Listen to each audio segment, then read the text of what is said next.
West Bengal SSC আজকে supreme court রায়দান।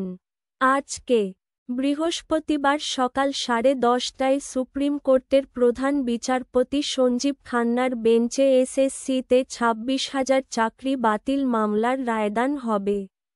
শীর্ষ আদালতের সামনে দুটি বিকল্প: 1. পুরো প্যানেল বাতিল করে দেওয়া, 2.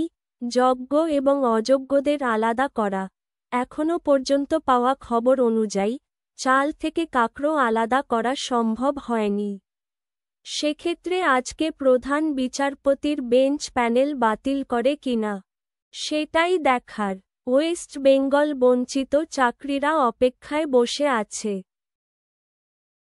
ওয়েস্ট বেঙ্গল এসএসসি আজকে সুপ্রিম কোর্ট রায়দান।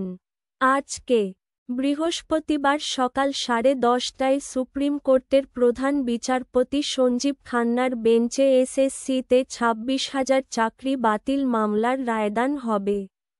শীর্ষ আদালতের সামনে দুটি বিকল্প: 1. পুরো প্যানেল বাতিল করে দেওয়া, 2.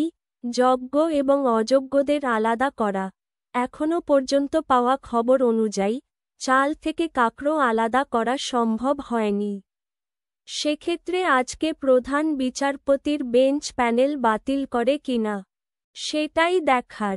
ওয়েস্ট বেঙ্গল বঞ্চিত চাকরিরা অপেক্ষায় বসে আছে।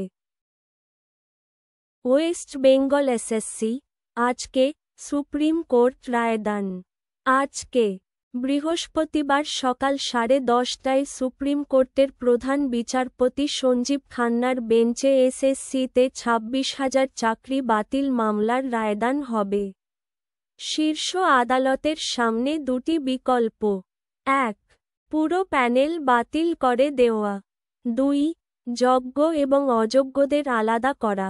এখনও পর্যন্ত পাওয়া খবর অনুযায়ী চাল থেকে কাঁকড়ো আলাদা করা সম্ভব হয়নি। সেক্ষেত্রে আজকে প্রধান বিচারপতির বেঞ্চ প্যানেল বাতিল করে কিনা সেটাই দেখার। ওয়েস্ট বেঙ্গল বঞ্চিত চাকরিরা অপেক্ষায় বসে আছে।